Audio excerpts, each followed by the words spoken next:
Muy buenas tardes a todas las personas que nos siguen en las redes sociales. El día de hoy vamos a estar en pocos minutos con una videoconferencia muy esperada, muy interesante, con un gran amigo de la casa, el doctor Edgar Díaz Soto. Váyanse conectando y en pocos minutos comenzaremos nuestra videoconferencia.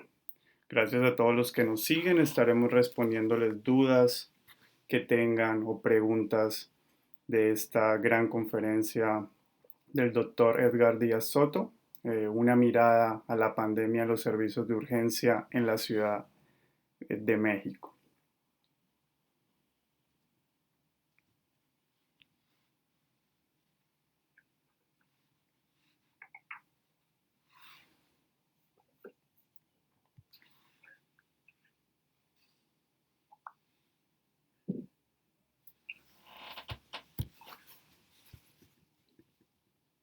¿Qué tal? Muy buenas tardes. Cuando ustedes me digan. Hola doctor, ¿cómo está? Muy bien, contento, emocionado, de poder volver a vernos.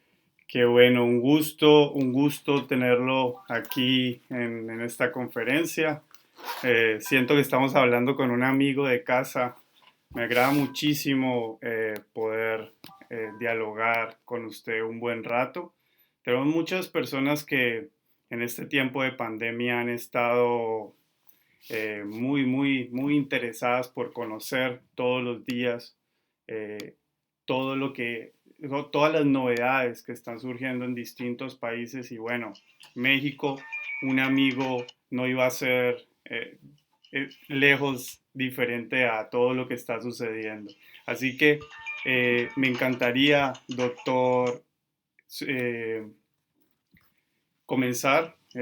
Me gustaría que usted se presentara, nos contara un poquito quién es el doctor Edgar Díaz Soto. ¿Por qué lo invitamos? Es decir, me gustaría conocer un poco de usted, su profesión, un poco de su historia. ¿Qué tal, doctor? Si nos cuenta. Claro que sí. Mira, mi nombre es Edgar Díaz, yo soy médico, egresé de la Facultad de Medicina de la UNAM, que es la Universidad Nacional Autónoma de México, hace ya muchos años. Después hice medicina de urgencias aquí en el Instituto Mexicano del Seguro Social. Después hice una alta especialidad sobre medicina de reanimación, hice una maestría en administración y servicios de salud. Y a partir de ese momento, y te estoy hablando del año 1999, o sea, varios de los que sí, ya tienen muchos años. Y desde que salí he sido profesor de posgrado en la especialidad de urgencias médico-quirúrgicas, tanto titular como adjunto, asociado. He hecho algunas cosas de simulación clínica, he coordinado el centro de simulación en Médica Sur, desarrollé el programa de simulación a nivel nacional del Instituto Mexicano del Seguro Social. He participado con el American College of Emergency Physicians como parte de su cuerpo académico, con organismos nacionales e internacionales. La verdad es que cuando algo te apasiona, pues andas, decimos aquí en México, como ajonjolí de todos los moles. Es decir, andas en todos lados. Y bueno, estuve con American Heart como parte de un equipo, también dando cursos y capacitando instructores. Con EMIVA estuve participando, con EXI, y desde hace, con AEMTI todavía, seguimos ahí echando relajo como director médico. Y bueno, ahorita como director general del Instituto de Reanimación, que nos encargamos de realizar programas, así por eso es que somos casi hermanos, Sí, así como es. Omega Capacitaciones, estamos haciendo lo que está a nuestro alcance por mejorar la calidad en la atención en los servicios de urgencias. Pero bueno, este soy yo. Sobre todo, ¿por qué me invitaron? Pues porque soy tu amigo. No, no solo porque es mi amigo, porque es un gran profesional, muy reconocido y bueno, un especialista en urgencias del cual hemos aprendido mucho y muchos del equipo de instructores de Omega Capacitaciones ha aprendido de usted en formación. Doctor, cuéntenos un poquito, ¿sí? Eh, ¿Cómo es vivir la pandemia ahora con todo lo del COVID-19 directamente en el trabajo hospitalario? en México? Mira, te platico, desde que comenzó la pandemia ya sabíamos que esto iba a suceder. eh, Se hicieron ciertas adecuaciones, incluso en los servicios, previendo el número de casos que se iban a incrementar. Entonces, una de esas decisiones fue crear salas COVID, es decir, áreas que eran exclusivas para el manejo de COVID. En México, por ejemplo, se hicieron 29 hospitales que se reconvirtieron solamente para la atención de pacientes con COVID. Es decir, fueron 29 hospitales a nivel nacional que solamente atienden pacientes con COVID desde que inició la pandemia. Y hay 155 hospitales En que México. atienden, así es, que atienden a, le llamamos hospitales híbridos, tanto a población con otra patología o la urgencia general, llamémosle así, desde trauma, cardiopatías, etcétera, pero que se hicieron adecuaciones tanto en urgencias como en piso para la atención de pacientes con COVID. Y bueno, desde que comenzó esto he estado a cargo de una sala de pacientes con COVID. Os digo, nada más para darles una idea, aquí en la Ciudad de México se amplió la capacidad hospitalaria 900%. Wow. Y aún con ese 900% estamos al 70% de nuestra capacidad actualmente instalada. Para hacer un Entonces, comparativo, ¿cuál es la población actual en México? en la Ciudad de México, 23 millones en lo que es área metropolitana. Y en lo que es el país, 130 millones. Imagínate, solo estamos hablando de 18 millones, casi 19 millones en Chile, así que es algo Así es, inmenso, hay algunas diferencias. muy grande. Pero a pesar de eso, te voy a comentar que somos mucho más parecidos entre nosotros a lo que podría suceder, por ejemplo, con Estados Unidos o con Francia, ¿no? O sea, por ejemplo, de los países que tienen una población parecida a México es Japón. Japón tiene 126 millones de habitantes, pero si hablamos de COVID, pues yo creo que nos ponemos a llorar. O sea, Así es. entonces, más allá del número de población o el número de habitantes en un país, sí estoy convencido que es eh, desde la ideología, la, los servicios de salud integrados y la mentalidad de nuestros paisanos. Eso ahorita también lo vamos a tocar. Sí, así ¿Vale? somos los latinoamericanos. Doctor, usted tiene un centro de entrenamiento para profesionales de la salud en México que se conoce como e-reanimación.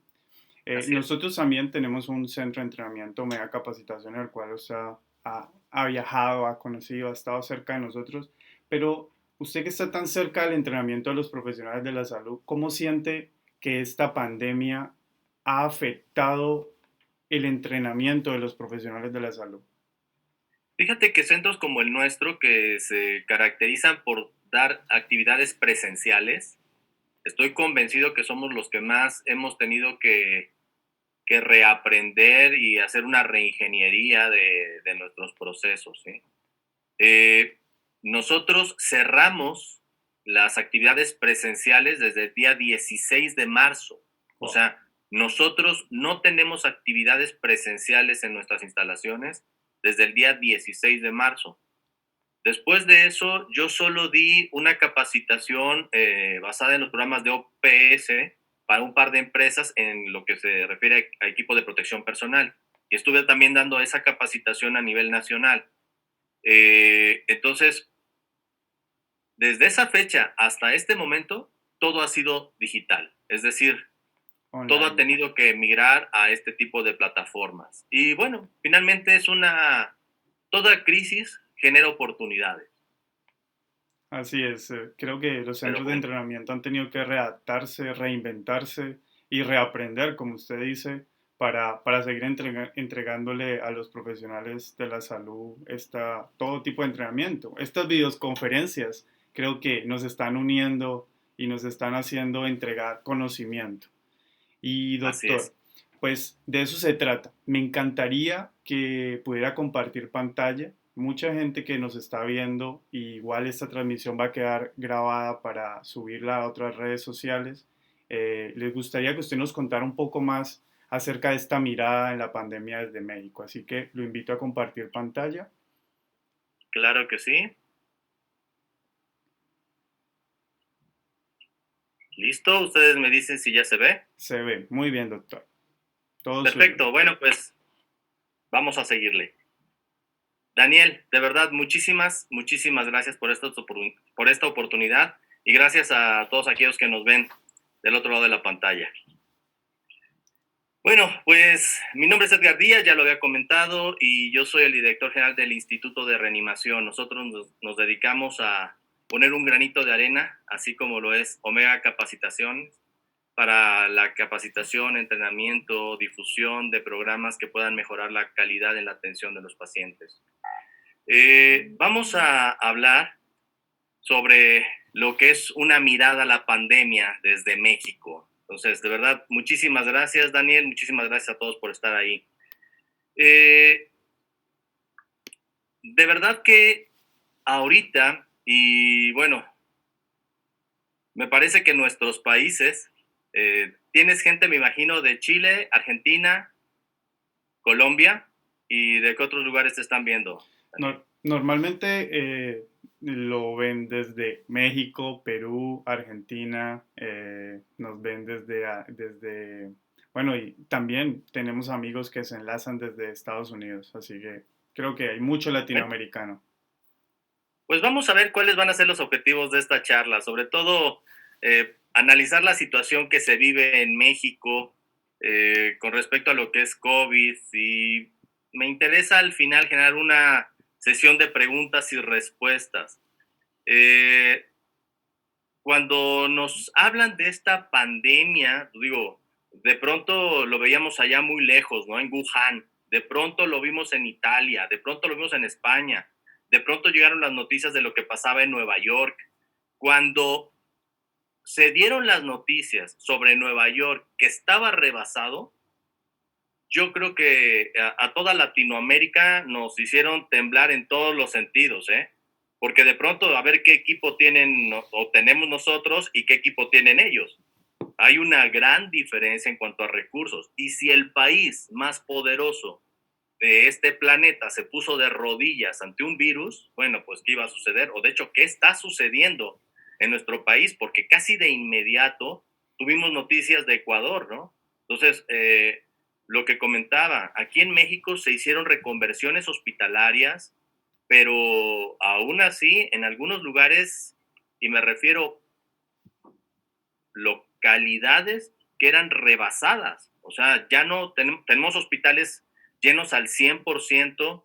El Instituto Nacional de Ciencias Médicas y Nutrición Salvador Subirán, el Instituto Nacional de Neumología, el Instituto Nacional de Cardiología, que son tres pilares de la medicina en México, se reconvirtieron para atender pacientes con COVID. Eso jamás se había visto, ni siquiera con H1N1, que digo, finalmente se generó aquí con nosotros.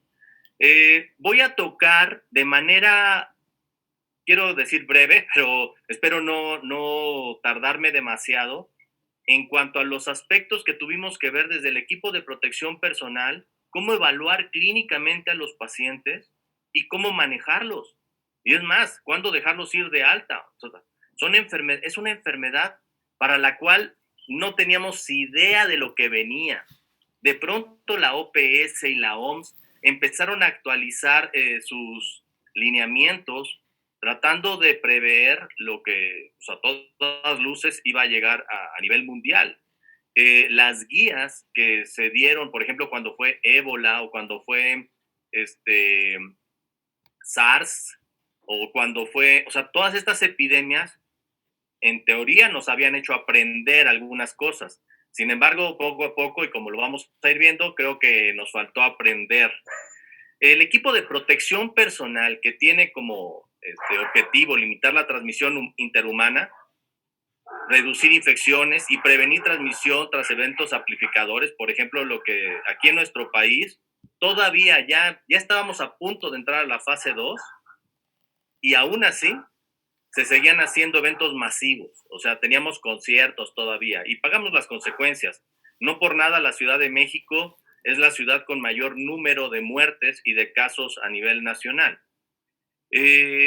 También nos intentaron abrir los ojos cuando dentro de las primeras publicaciones se detectó en un hospital que un porcentaje muy alto de los contagiados por este SARS-CoV-2 eran profesionales de la salud.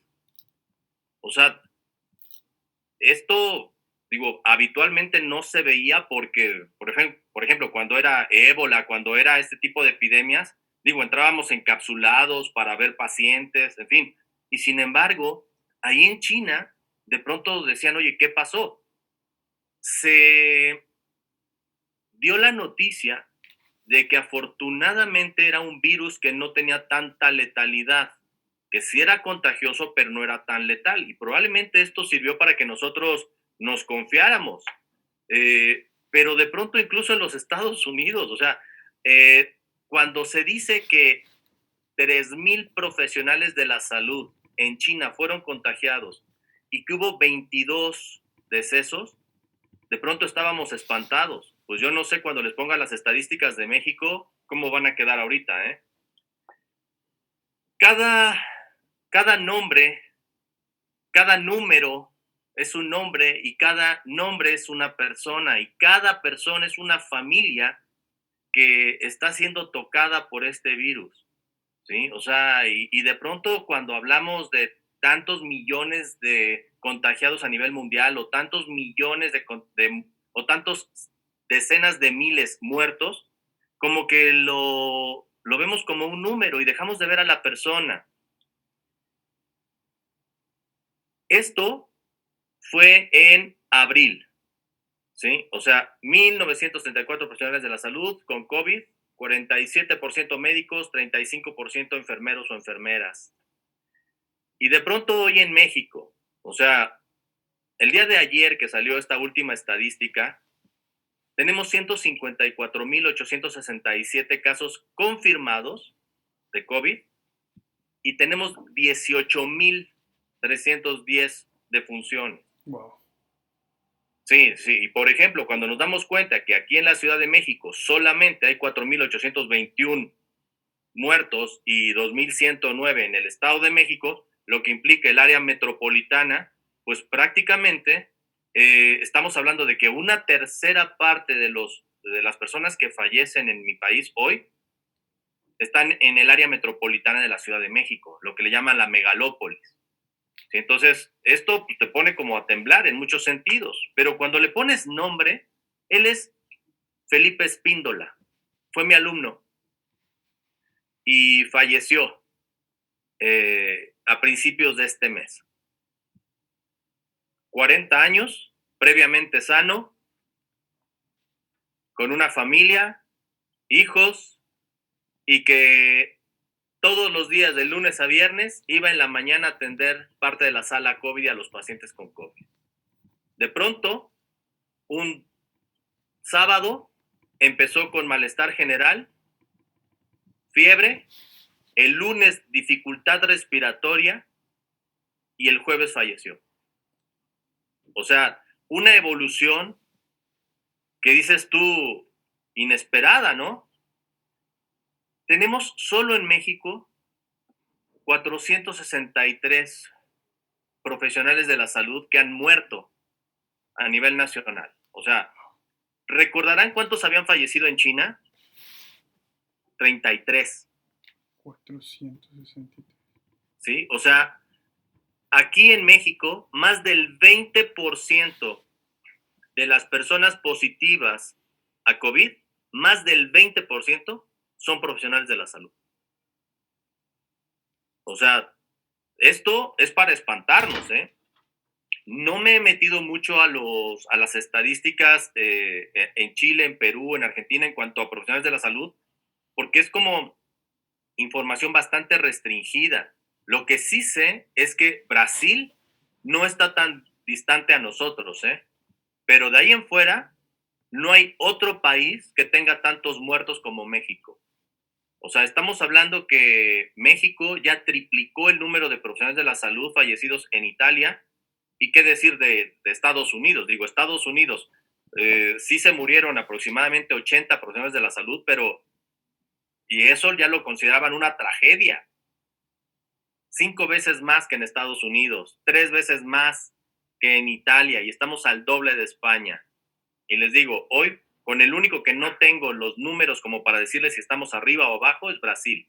Pero les puedo asegurar que ningún país de Latinoamérica hoy tiene 463 profesionales de la salud fallecidos por COVID. Entonces, hay que cuidarnos. Precauciones estándar, o sea, desde lavado de manos, equipo de protección personal, higiene respiratoria. Creo que, o por lo menos quiero creer, que hoy todos tenemos una nueva realidad. Estamos cargando nuestro gel o nuestro spray con alcohol, o estamos con cubrebocas todo el tiempo, incluso en nuestro trabajo. Algo que yo debo reconocer de Chile, a pesar de que hoy están en primer lugar en la tasa de mortalidad por millón de habitantes en Latinoamérica, solo detrás de Brasil, lo aclaro, tienen muy buen equipo. Aquí nosotros en México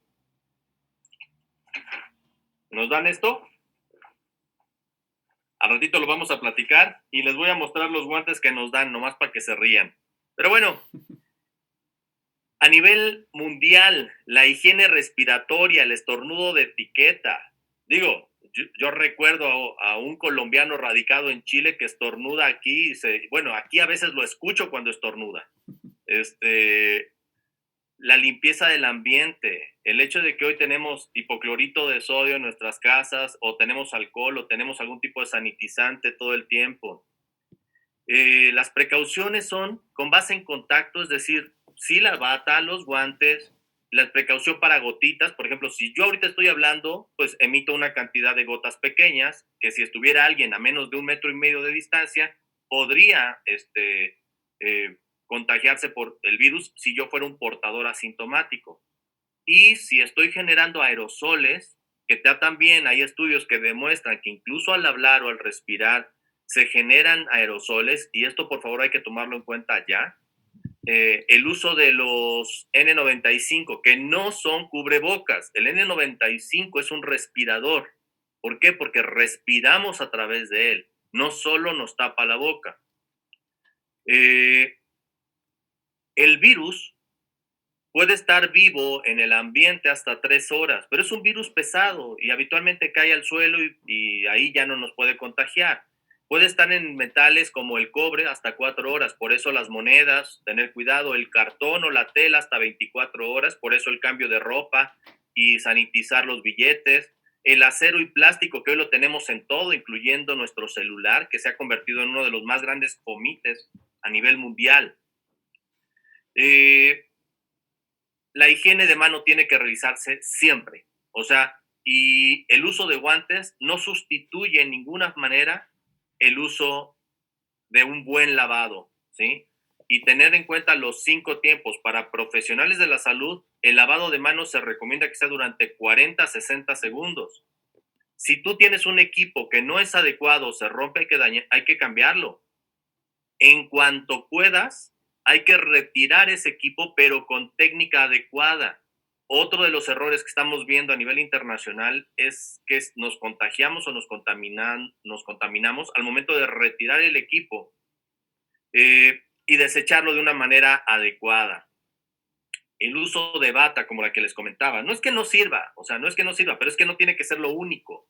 O sea, debemos saber qué utilizar, cómo utilizarlo, porque incluso no sé si allá les haya pasado, pero que han utilizado hasta bolsas para la basura para cubrirse como parte de nuestro equipo de protección personal.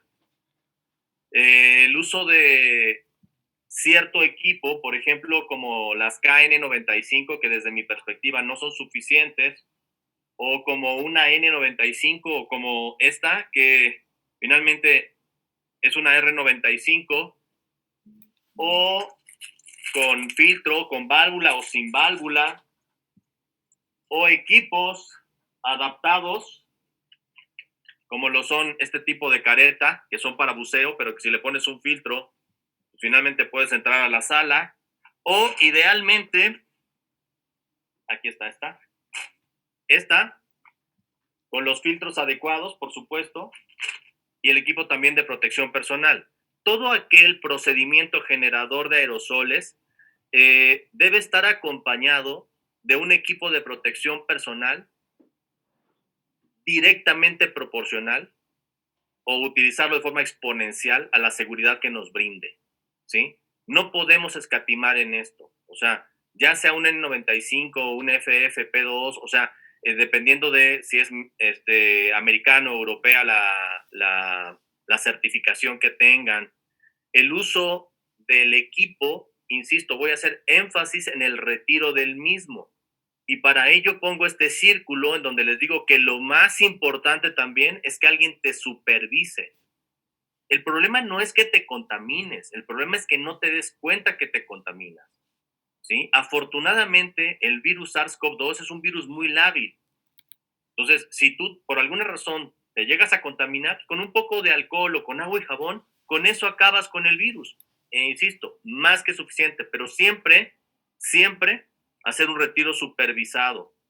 Tomar en cuenta que las fases finales también son de las que más nos contaminamos, incluyendo el retiro del respirador N95 o el retiro de los guantes. Tiene que ser con técnica adecuada para que no nos contaminemos.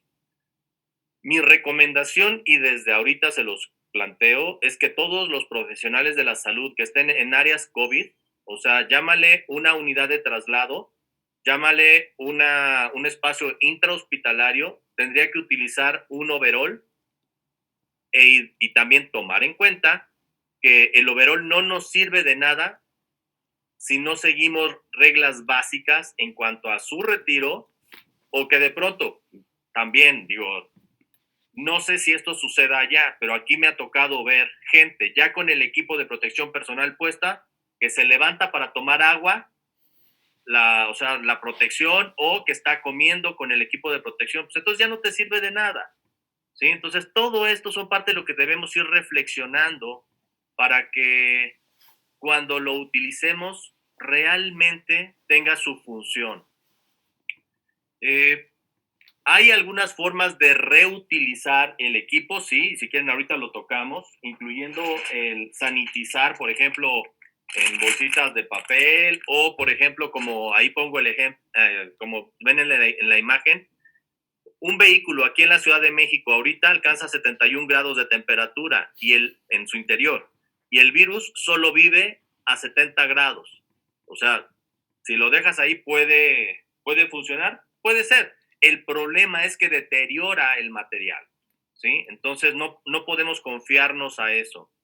El uso de soluciones cloradas, soluciones con amonio cuaternario, soluciones con alcohol a más del 70%, nos pueden servir para que equipo como el que utilizamos habitualmente, ya sean nuestros gogles o nuestras caretas, ¿sí? O sea, podamos reutilizarlas, pero de una forma segura. El virus, bueno, al principio aquí era un caos. No sé allá en Chile, pero aquí al principio teníamos un fenómeno de negación y decíamos que nada era COVID. Y después todo era COVID. Y hoy todo es COVID. O sea, llega paciente con diarrea, es COVID, pásalo.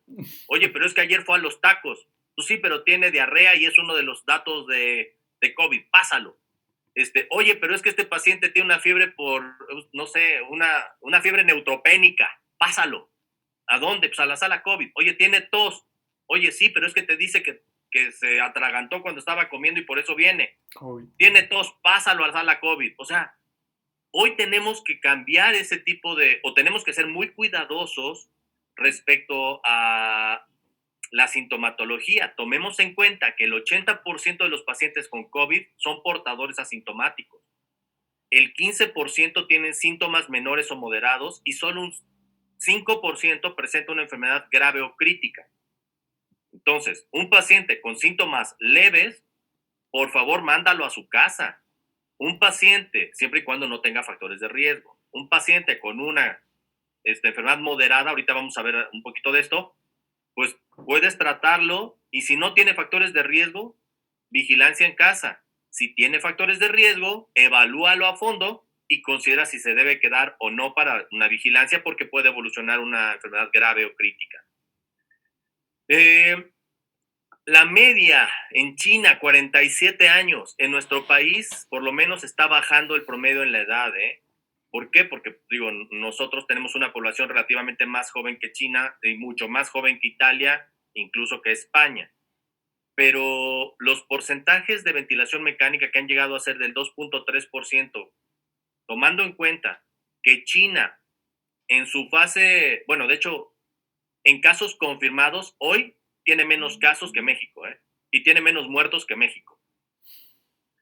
Pero bueno, pues esto es parte de nuestra historia. Que si le queremos hacer la prueba,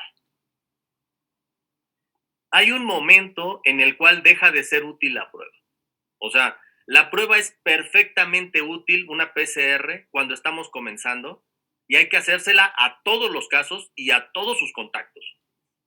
Pero cuando esto ya pasa a la fase de contagio comunitario, de verdad que ya no podemos darle seguimiento. Hoy una de las bendiciones más grandes que podemos hacer no es que te vaya bien, que Dios te cuide, que salgas con IgG positiva y que no hayas tenido molestias. Eso es lo que deseo para ti. ¿Por qué? Porque quiere decir que ya generaste inmunidad y que muy probablemente fuiste un portador asintomático. Esa es hoy la bendición que yo creo que más de todos anhelamos, que tengas una IgG positiva y que no tengas molestias. Anda la osa, ¿por qué? Pues eso es lo que queremos, ¿no? Pero bueno, cuando nosotros hacemos evaluaciones, por ejemplo, con la escala de News, con CUR, con QuickSOFA, con SOFA, nosotros podemos determinar en qué grupo o en qué rango quedan nuestros pacientes, incluso para hacer el triage. Los pacientes amarillos tienes que valorar que se queden o que se vayan. Los pacientes con color naranja y rojo tienen que quedarse en un área hospitalario, tienen que ser trasladados para hacer una evaluación intrahospitalaria. Y así hacemos nuestro triage para dividirlo desde un cuadro respiratorio leve, e incluso aquí vemos el azul, que sería prácticamente el asintomático, el verde con síntomas leves, leve, moderado, amarillo, ya cuadros con datos de hipoxia, neumonía, le llamamos aquí atípica, probablemente secundaria SARS-CoV-2. Pero recordar que hoy ya podemos hacer el diagnóstico de COVID-19 no confirmado, incluso ya está aceptado. Y neumonía grave. Cuando nosotros hacemos ya la evaluación con un SOFA o con un QuickSOFA, pues lo que queremos es establecer un pronóstico de los pacientes. O sea, ya que tenemos al paciente hospitalizado, tenemos que valorar cuál es la respuesta incluso o la necesidad de aminas o de volumen y la afectación neurológica que está teniendo en nuestro paciente. Un paciente, para fines prácticos, que está desorientado o que tiene alteración de estado mental, tiene que entrar a sala sin lugar a duda. Ahora, si el paciente puede ser manejado en domicilio, que ojalá si fuera en todos los casos, pues tenemos también que darle información para que tenga cuidados en su domicilio y que evitemos el riesgo de contagio interpersonal, intradomiciliario. Y esto solo lo hacemos en casos leves, por favor. Aquí voy a poner algunos medicamentos que vamos a discutir más tarde, porque de hecho la charla no va enfocada a fármacos, sino ubicarlo en cuanto a qué hacemos aquí en México. Entonces, se van a mandar a casa con vigilancia, con cuidados, y tiene que ser muy claro el profesional de la salud para indicarle que ante datos de dificultad respiratoria tiene que ser revalorado. Aquí en México se utilizó un sistema de vigilancia epidemiológica que por número telefónico, incluso por un mensaje de texto, tú podías decir cómo estaban tus síntomas, y lo único que hacía el operador o el que hacía el triage o el que estaba del otro lado del teléfono, le preguntaba datos clínicos, por supuesto sin saturación, y si detectaba algún factor de riesgo, en ese momento, es decir, 3 en cualquier parámetro de estos, incluso detectados por vía telefónica, tenía que activarse el equipo COVID y llegar a una evaluación. se estaban dando en algunas ciudades de México evaluaciones domiciliarias, pero la realidad es que esto no es lo común. Habitualmente se les pide que acudan a los sistemas de emergencia. El CURP, bueno, cuando llegan, igual decimos, ¿se puede ir a su casa? Valoro si se ingresa o no. ¿Qué es lo que determinamos? ¿Le voy a hacer una oximetría? ¿Le voy a hacer una radiografía? ¿Le voy a hacer una tomografía? ¿O laboratorios completos? Un paciente que se va a quedar, hazle laboratorios completos. Un paciente que puede irse, decían, a ver, le hago tomografía, ultrasonido o rayos X. Aquí en México por protocolo los mandábamos a rayos X, pero ahorita vamos a platicar que en realidad lo ideal pues es la tomografía. Ahora, ya estamos hablando del paciente con casos moderados o graves. ¿Factores de riesgo? Déjalo. ¿No tiene factores de riesgo? Bueno, pues entonces ya podías considerar el que se fuera a su casa. Pero el tratamiento iba enfocado a tratar de limitar esta respuesta o esta cascada de citocinas. Cuando ya llegan con esta tormenta de citocinas, híjola, en serio que ya es muy complicado. Aquí en México se hace la vacunación anual para influenza. Yo sé que ahorita ustedes están en pleno invierno, ¿no? Entrando en invierno, así es, claro que sí. Entonces, ahorita ustedes probablemente, esto nos explica por qué están en primer lugar, porque la temperatura y todo esto favorece la transmisión del virus, el hecho de que estemos en espacios cerrados, porque nadie quiere abrir la ventana, favorece eso. Entonces, también cuando te llegan, nadie quiere salir.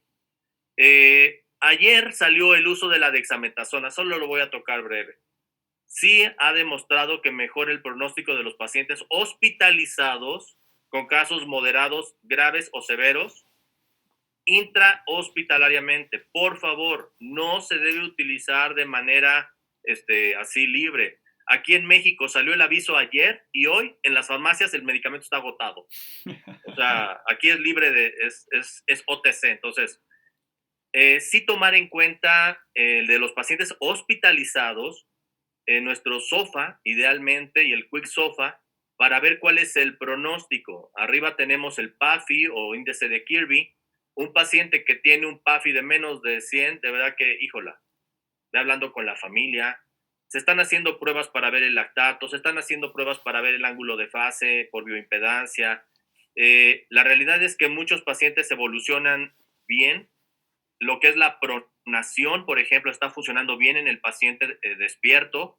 Una pronación temprana funciona perfecto en algunos casos, pero en otros no. Ahora, la radiografía. Bueno, si tenemos pacientes con esta imagen, dices, ay, ¿es neumonía o no? Tiene clínica y tiene estas bases en vidrio despulido y que parecen como lesiones cotonosas, es. Si estas lesiones cotonosas que inician en bases se van difundiendo y ya empieza a tener patrón en lóbulos, entonces, pues, y bueno, ¿y qué decir cuando te llegan ya así? O sea, ya cuando te llegan con estos cuadros, de verdad que se va generando algo que hoy ya conocemos como hipoxia silenciosa. Por favor, tengan el oxímetro siempre a la mano. Un paciente que está saturando por debajo de 90 valora que se tenga que quedar de forma intrahospitalaria, ¿sí? O sea, un paciente puede llegarte clínicamente sin disnea, sin nada y saturando 85%. He tenido pacientes que llegan a consulta con saturaciones del 60% asintomáticos. Pero cuando le tomas la radiografía, no, ya bye. ¿Sí? Entonces, bueno, ¿la radiografía es útil? Sí, sí es útil. Y sobre todo cuando ya tienes datos, un síndrome de dificultad respiratoria aguda, pues para completar como parte de tu protocolo de estudio. Vean esta imagen y ahorita voy a tocar lo que son las ventajas en teoría de lo que es la tomografía contra la radiografía. El ultrasonido funciona, sí, solo que tiene una gran desventaja, es operador dependiente. O sea, si tú no sabes ver bien las líneas B, pues ni para qué lo insonas. O sea, sí está padre como método, si tú no lo has utilizado y lo tienes, hay que insonarlo, pero que alguien te enseñe. Ahora, quiero que nos quedemos con la idea. Este es el mismo paciente. Aquí, pues prácticamente, si me dijeran, yo no daría un diagnóstico así definitivo. Y sin embargo, tenía clínica, se le mandó a tomografía, vean esto. La otra cosa que se está dando, en mujeres, el tejido mamario en radiografías de pronto puede enmascarar este tipo de lesiones o darte una imagen imprecisa. O quieres creer que es el tejido mamario cuando en realidad es un proceso de consolidación avanzado. Vean esto, un paciente con un COVID moderado, este 1, 2 y 3, un paciente con un COVID grave, este 4 y 5, y este paciente con un COVID crítico, este 6. Entonces, la ocupación alveolar que se tiene en estos pacientes es uno de los factores de mal pronóstico, pero también recordar que el transporte de oxígeno se ve alterado en estos pacientes. Hay que hacer la tomografía, por favor. O sea, si me dicen, oye, ¿qué le hago? ¿PCR o tomografía? Porque solo trae X cantidad de dinero, hazle la tomografía. ¿Por qué? Porque te va a ayudar mucho más para hacer un pronóstico que una PCR o una IgG. La intubación, paciente en paro cardiorrespiratorio, intubación, pero ahorita vamos a tocar esos aspectos. O sin capacidad para mantener la vía aérea permeable. O que yo le puse oxígeno suplementario y no responde, lo pronas y no responde, mantiene saturaciones por debajo de 88, intúbalo, y aguas ahí, pero siempre protocolízalo. ¿Por qué? Porque esta es la definición, llamémosle así, de intubación temprana. Un paciente que lo intubas cuando está desaturando es mejor a que lo intubes cuando ya está en paro cardiorrespiratorio por hipoxia. Y el pronóstico es completamente diferente. Ahora, ¿cuándo lo voy a mandar a su casa? Cuando ya está afebril, cuando ya está saturando arriba de 93% al medio ambiente y frecuencias respiratorias de menos de 20. Esto es cuando yo considero que ya lo puedo dar de alta. Tratamientos. Bueno, yo creo que aquí hemos experimentado desde el agua con limón, agua con bicarbonato, Big Vaporru en el ano. Ayer me dijeron ese medio, sí, así como lo oyen. En fin, cosas que tú dices, ¿qué?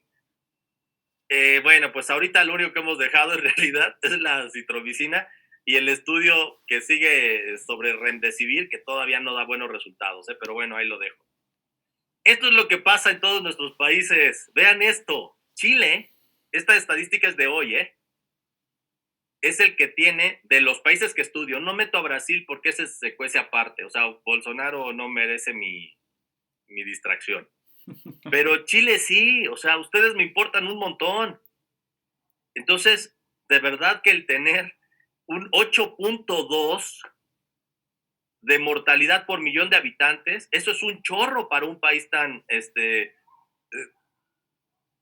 y con todo el respeto que me merece, con tan buen sistema prehospitalario y con tan buen sistema de emergencia. Es una vergüenza. Y lo mismo Perú y lo mismo México, y ya pasó por ahí Ecuador. Vean, este rosita es Ecuador. Cuando vimos las gráficas, estas, por allá del 1 y 5 de mayo, era cuando veíamos en Ecuador muertos en las calles, que no alcanzaban las funerarias. Me imagino que hoy están así en Santiago. Seguramente están mandando pacientes incluso al interior de la República, porque Santiago yo creo que debe estar rebasado. Sí, Perú, totalmente. bueno, mis amigos de Perú, y de verdad que yo sé que ustedes no se llevan muy bien, los chilenos y los peruanos, pero la verdad es que yo quiero muchísimo a los peruanos. Y de verdad que también se las están viendo negras. En nuestro país, yo estoy convencido que cuando este indicador está arriba de 2 es porque estamos mal. O sea, ya por arriba de 2 por millón de habitantes, ya estamos mal. Y estoy hablando de mortalidad, no de casos positivos. Sí. Ahora, comparen el número de muertos. Vámonos a números netos. Para que ustedes tengan 8 de indicador, son 186 personas que mueren todos los días. para que nosotros tengamos el indicador por arriba de 2, tenemos arriba de 400 muertos por día. Nosotros llegamos a tener 1,050 muertos en un solo día, el día 6 de junio. 1,000 muertos. ¿Sí? O sea, entonces dirán, no, es que ahí se registraron. De todos modos, o sea, cuando vemos estos números y nos olvidamos de que son personas, perdón, un chileno vale menos o más que un mexicano, un colombiano vale más o menos que... No, o sea, perdón, un muerto es una familia, ¿sí? Que se ve afectada por este virus. Y ahora dicen, no, es que no se podía hacer nada, ¿no?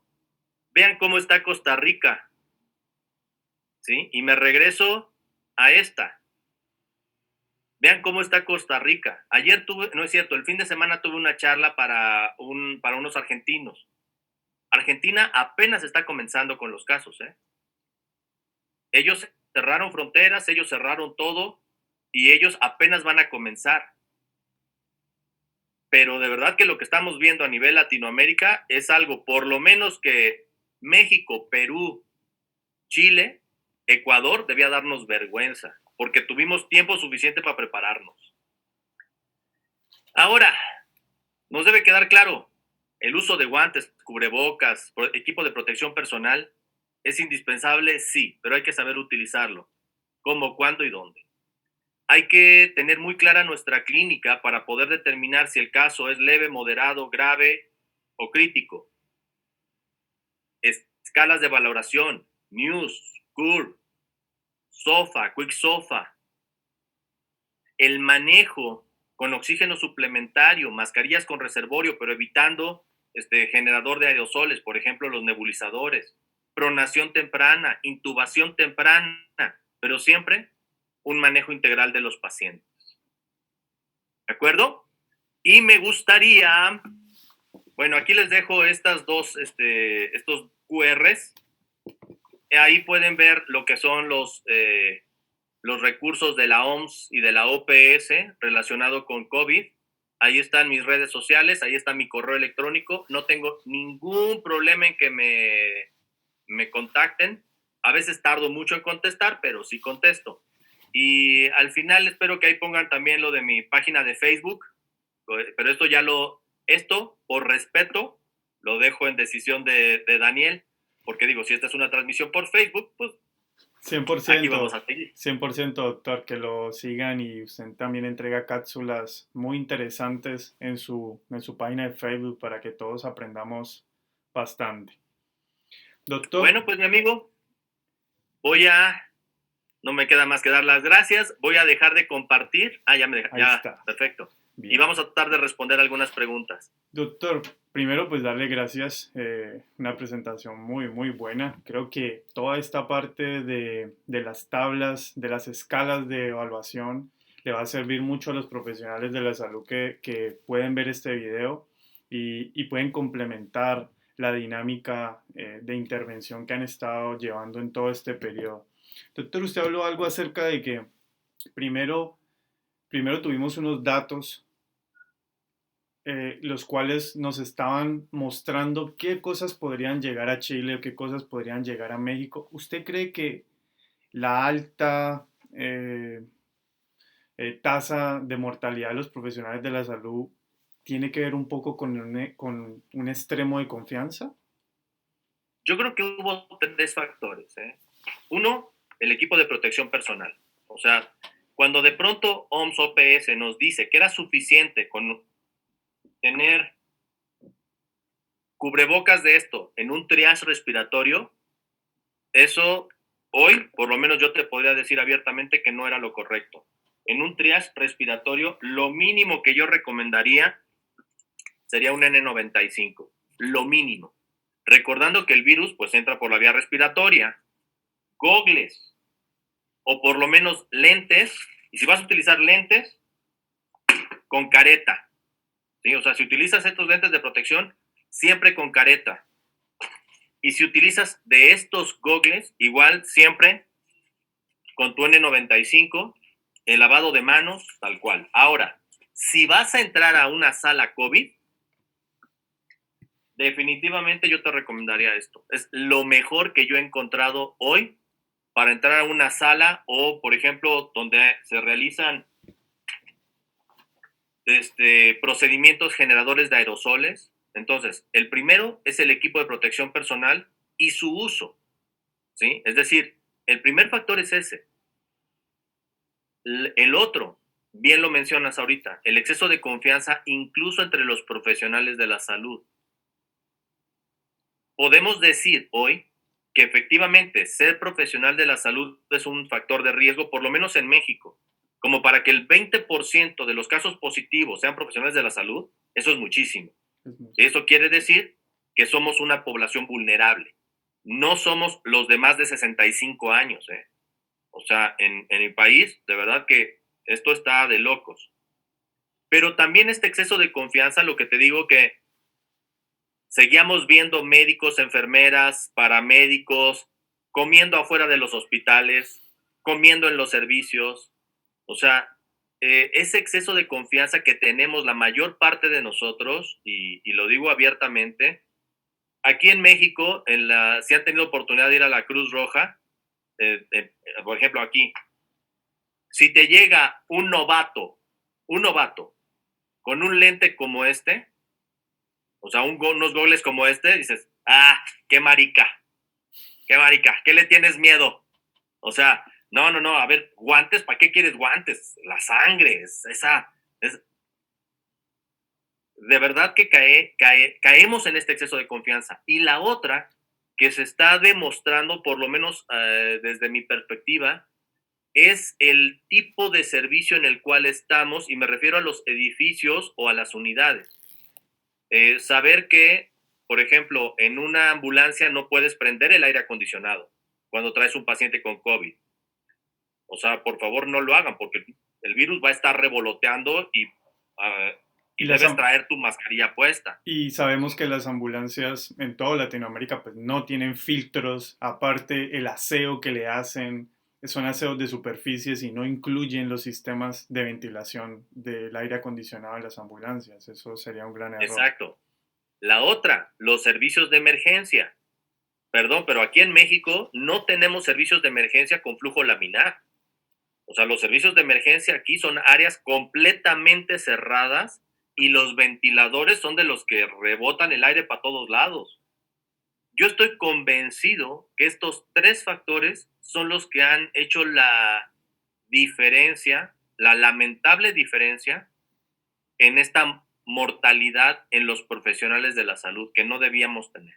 Justo hay una pregunta, doctor, que me hacen acá en el chat. Un amigo de casa también, Ronald Paredes, él está en Bolivia y él nos pregunta, ¿qué estamos haciendo mal en Latinoamérica ante esta pandemia? Si lo podría... Todo. Espero te haya quedado claro, Ronald. ¿Por qué digo todo? Porque dicen que cuando alguien no planea, planea para el fracaso. ¿Sí? O sea, y entonces ya puedo decir, ya puedo generalizar. Ahora, aunque no debería, porque Costa Rica sí lo supo hacer. Costa Rica, desde que comenzó esto, cerró fronteras, hizo análisis de caso uno por uno y aisló. Ay, doctor, pero pues es que Costa Rica tiene 5 millones de habitantes. Ya les dije, no es por el número de habitantes, es por las medidas que se tomaron. Entonces, tenía un buen presidente. Lamentablemente ahorita ya no sería viable en Chile, en Perú, en Ecuador, el hacer este tipo de tamizaje inicial, porque ya están también en esta fase 2 y probablemente, de hecho, Chile ya debe estar en la fase 3 de esta epidemia, en cuanto a que ya estamos con miles de casos. Así ¿sí? es. Entonces, ahorita, lo que yo plantearía, definitivamente las reconversiones hospitalarias, pero la protección del personal de salud a todo lo que da. O sea, tenemos que luchar porque esto que vive México hoy no lo pase Perú, Bolivia, Ecuador, Argentina, Colombia. Colombia también hizo las cosas muy bien, pero están haciendo una cuarentena estricta. Sí, Aquí en México dices cuarentena y ves a la gente en las fiestas, sí, total. ¿sí? O sea, y dices, bueno, dicen que los profesionales de la salud ya informamos al 50% de la población que hace caso lo que deben hacer. El otro 50% le corresponde a los veterinarios.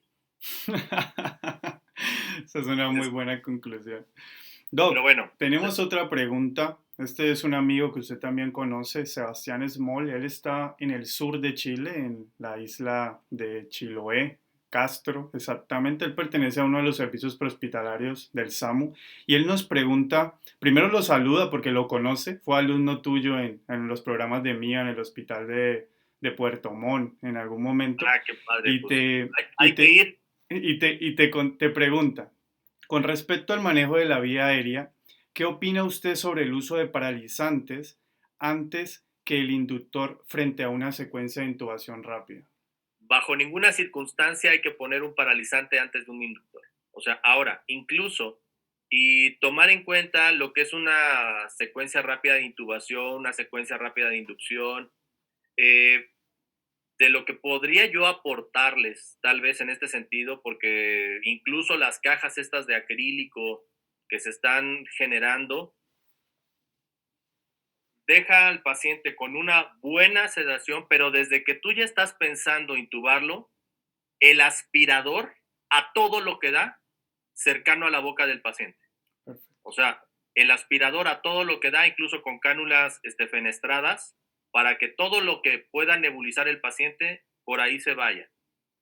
Eh, la otra, el hecho de que, recordemos, no debemos ventilar al paciente hasta que esté el tubo en la tráquea con balón inflado y conectado el tubo desde el inicio a un filtro de alta eficiencia.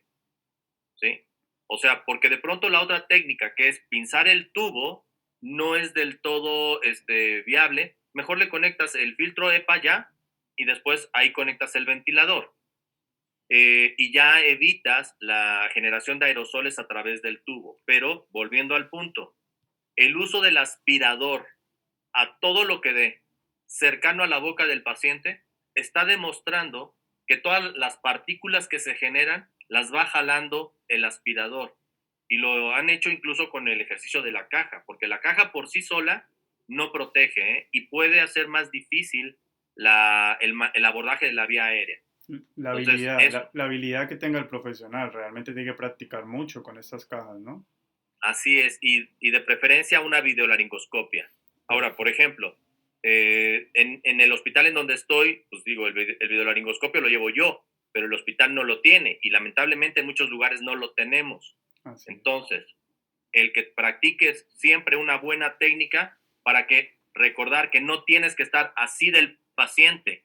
Tú puedes hacer una laringoscopia a más de 30 centímetros, visualizando bien la vía respiratoria y pasando el tubo siempre con boogie. Por favor, esa es la otra.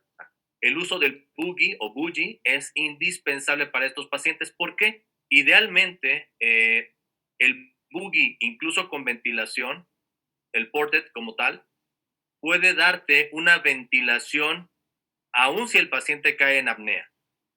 Esta ventilación, el problema es que va a generar aerosoles. Entonces, aguas con eso. Si no, de verdad, laringoscopia, tubo y conectado ya a EPA y en el momento en el que inflas el balón. Pero sí, la parálisis no se recomienda y lo voy a plantear de una vez, sobre todo porque estos pacientes que de por sí ya tienen una capacidad respiratoria disminuida, ya están hipóxicos, si tú los paralizas, puedes perder la única oportunidad que tenía de que el paciente ventilara aunque fuera de forma escasa. Si tienes un paciente con un Cormac 1, pues que a todo dar. Pero si de pronto te toca un Cormac 4 y ya lo paralizaste, pues te pones a parir cuates. Bien, doctor, ¿Vale? a mí me gustaría tocar un tema. Yo sigo mucho su página y sus videos y a mí me encanta la labor que usted hace. Usted no solo hace la labor de la medicina y la urgencia en estos tiempos de COVID, sino que usted eh, hace una labor social como uniendo a las familias. ¿Usted me podría contar un poco esos videos que yo he visto y contarle a la gente esto de comunicarse, de esta parte, cómo la están haciendo? Fíjate que este aspecto fue una serendipia. O sea, Yo había escuchado, de verdad, que en las terapias intensivas, de pronto la comunicación con los pacientes, pero como yo me la vivo en la sala de urgencias, no es algo que se dé tanto. Pero ahora con el aislamiento, comencé haciendo llamadas normales, ¿eh? Pero después dije, bueno, a ver, si tenemos hoy la posibilidad de entrar con esto, y de hecho, ay, no sé si lo bajé, no. Ah, sí, lo bajé. Entro con esto, ¿sí? Que es un protector para nadar. Ahí meto el teléfono y empiezo a hacer videollamadas. Estoy convencido, y esto, que el estado de ánimo del paciente influye en su recuperación de manera drástica.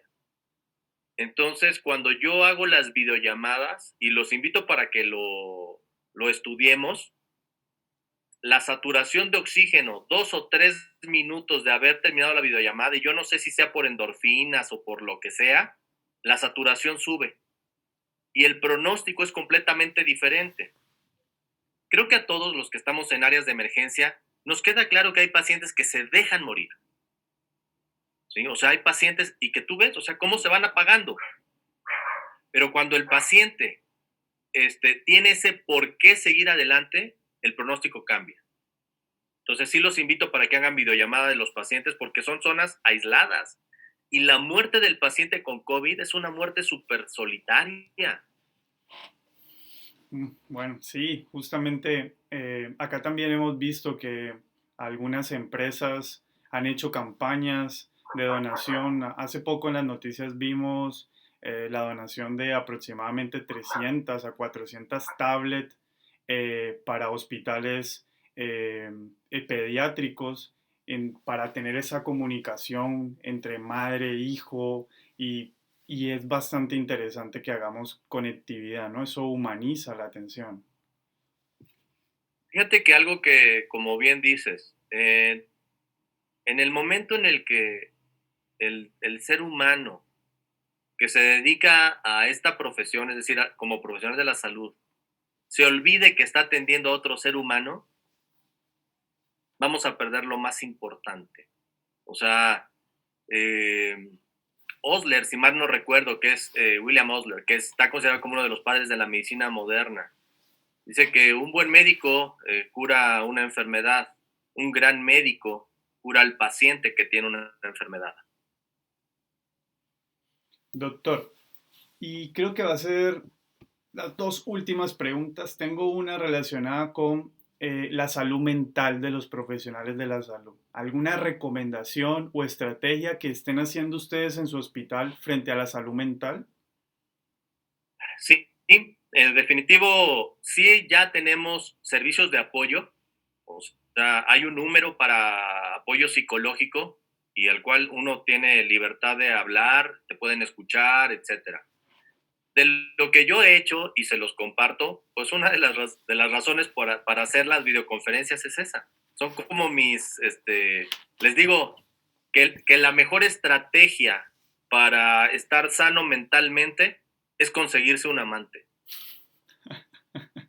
No sé si lo escucharon en mi video recientemente, ¿no? Por ahí he escuchado algunos de tus videos, sí.